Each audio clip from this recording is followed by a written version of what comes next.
There we go. Good afternoon. Welcome, everyone. Today, we've got just some information to pass along to you. We know that this has been a trying time for lots of folks, and mental health becomes an issue that we want to talk about in terms of how do you continue to stay healthy. You hear a lot right now about healthiness in terms of washing hands and having good hygiene, but we also want to talk about having good mental health as well. So we have a guest with us today that's Lori Eastwood. Lori's with Catholic Charities. And then Mrs. Atwater, our counselor's here today as well. So Lori, if you wanted to just kind of give a brief introduction of what role you play with Catholic Charities, then we'll go through some questions and give folks some information. Perfect. All right. Well, thank you for having me along today. I'm a counselor with Catholic Charities. I'm an LISW, means I'm a licensed independent social worker. My work with Catholic Charities involves going to 3 schools each week to offer my mental health services there. And then I also do office-based counseling based out of the Decorah office. Okay. And for those of you on too, Mrs. Atwater's here. So Mrs. Atwater, do you just want to say hi as well? Hello, everyone. All right. So we've got some questions that we've developed a little bit in advance. So first off, Lori, why does this situation have the potential to increase the need to be mindful of possible mental health concerns? Well, I think a number of things. Having to pay attention to the recommendations about social distancing and self-isolation is a pretty big adjustment for all of us, in addition to adjusting to different work and learning environments. And that can be stressful. That can be hard for us to do. And we're having to make those adjustments and changes almost on a daily basis, adults as well as our young people. So we're in a new and unique and uncharted territory for us. So this will naturally increase our anxiety and level of worry. And so if we have an underlying mental health issue or concern, sometimes that can be exacerbated or triggered by some of these new stressors.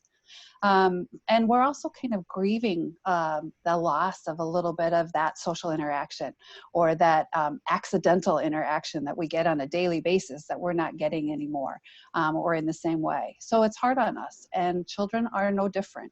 It's hard on them as well. And that's why I think it's really important for us to pay attention for ourselves as well as our children about mental health and where that is for us. Yeah. So Laura, you mentioned a little bit there about anxiety and worry. Mm-hmm. In particular, that those are things for lots of folks right now that are probably more pressing or more prevalent, I guess would be a good way to say it, than usual. What are some things that parents and caregivers can do to help lessen that anxiety and worry for students? Well, I think there's many things that we can do to help support our children. I think, from my opinion, the single most important thing we can do is stay connected to them. And we can do that in a variety of ways. We can let them know we care about them. We can be present with them. We can check in on them daily. We can have a conversation with them. Play with them. Our kids will want to play a little bit. Play with them, let them take the lead. They may need to act out some of their worries or concerns through play as well. It's important to take time to talk about COVID-19, about those things. Let them ask some questions. I encourage people to give short, concise answers and let kids ask for more if they need it, or let them go away and digest it and then come back when they're ready to take on a little bit more. Reassure them that they're safe and that they're cared for, that it's okay if they're upset. Show them or talk to them about how we manage stress. And so they can take their lead from us, perhaps, and we can model that. Limiting exposure is pretty important, I think, for all of us. We're tempted to be glued to our phones, to Facebook, to the news 24/7. There is stuff coming at us all the time.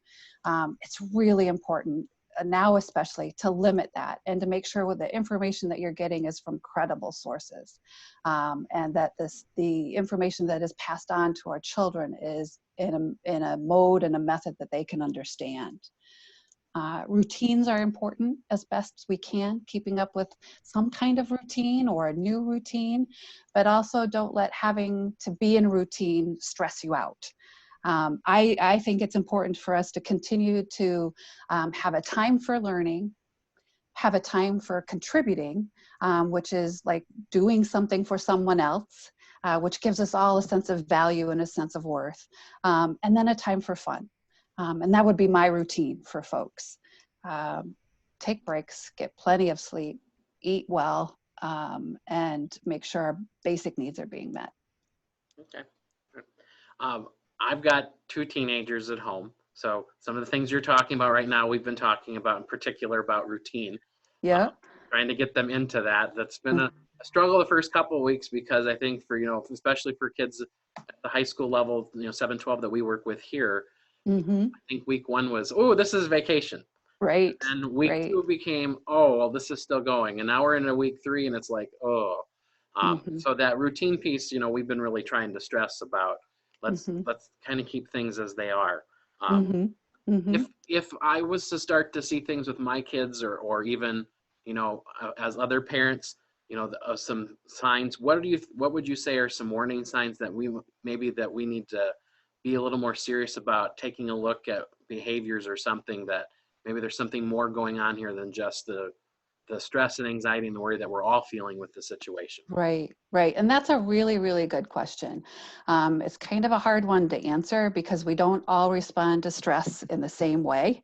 But I think there are some signs and symptoms. And typically, those signs and symptoms that we're kind of getting into some areas where we may need to address it fall into three categories.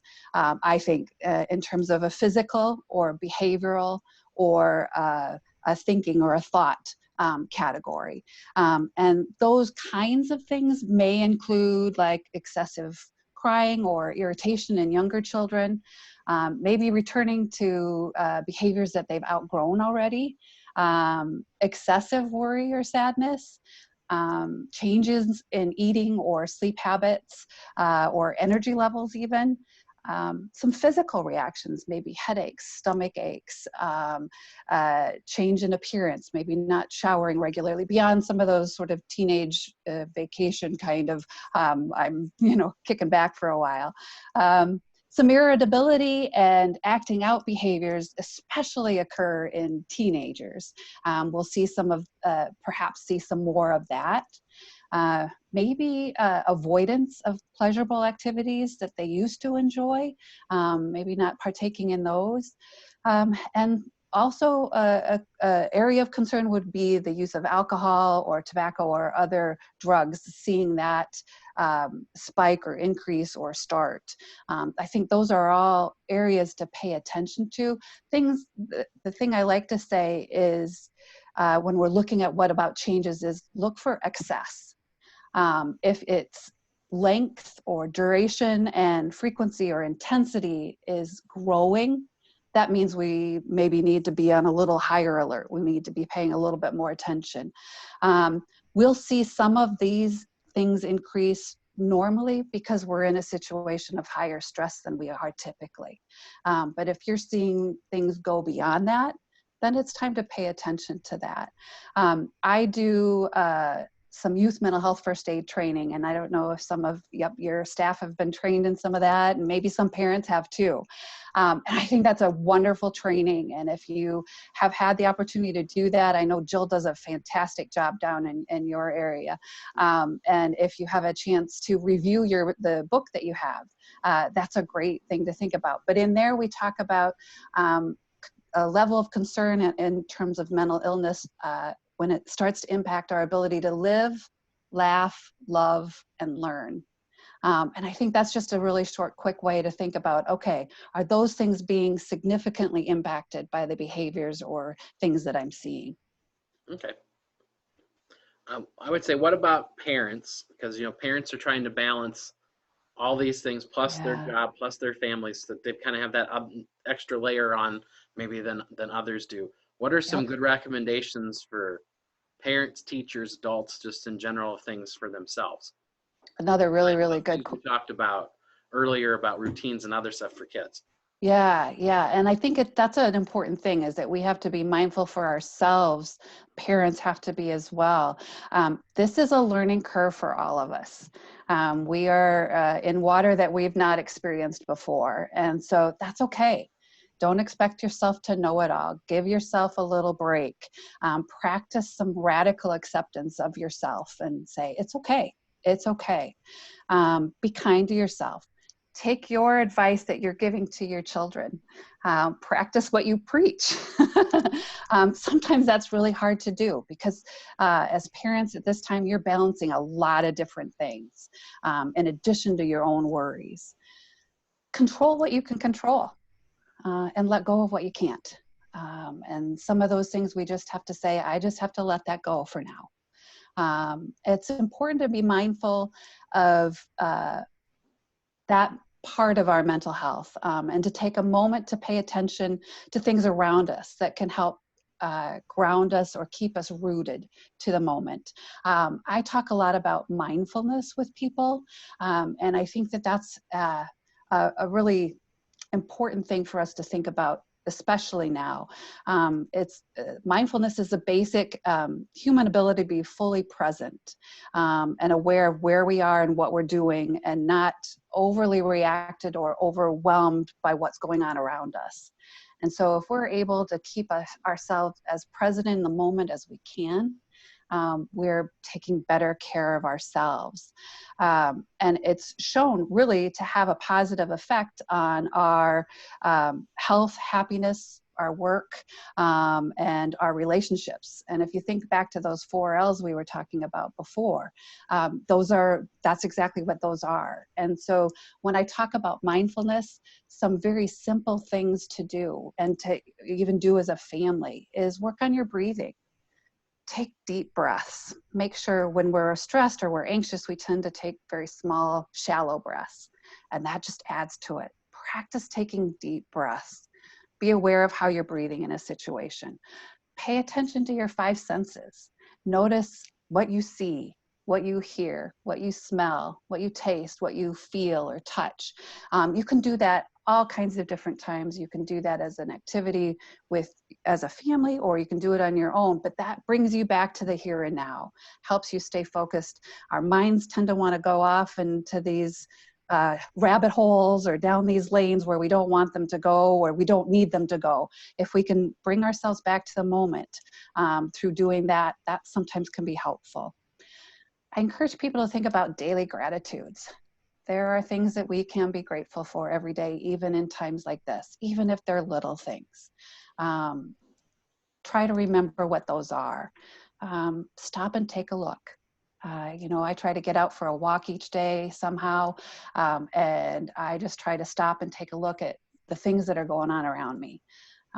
Those can be other ways to just be mindful and help ourselves to be settled.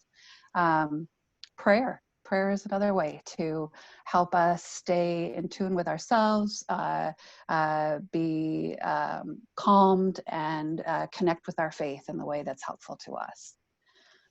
There's tons of things that we can talk about, but those are just a couple of quick ones.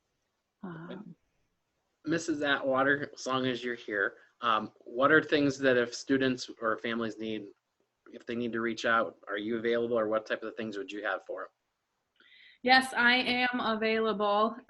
Email, obviously, if you need to contact me, you can contact the school and they'll send me either a call or an email, and I can call you or email you, whatever works best.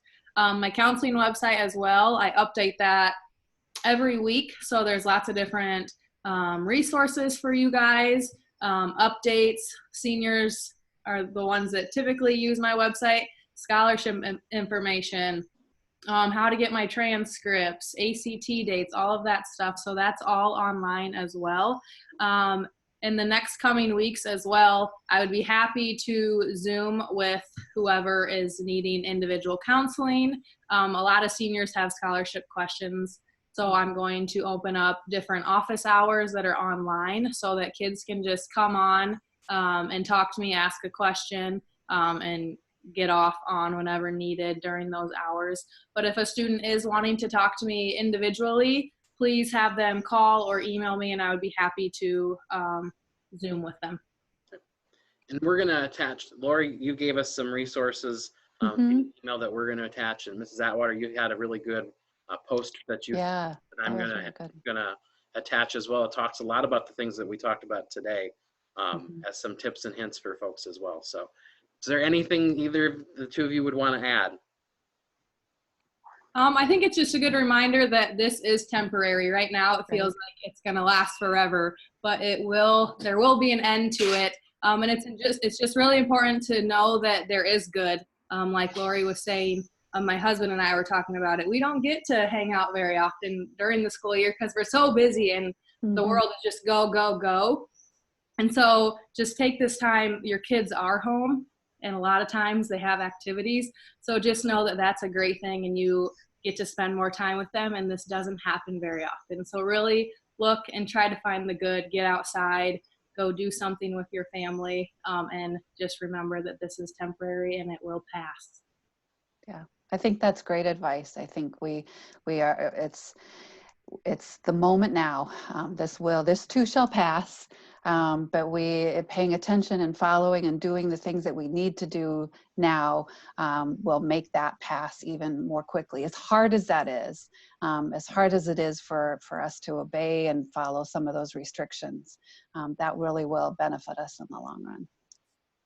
Well, And I want to thank you guys for all the work that you're doing, well, and the support. Everybody's having to adjust to all these new different ways of doing things. Yep. And so we're stepping up, and everybody's got a role to play. well, Laura, we thank you too for being there as a resource for us as schools right now, and really thank you for joining us today.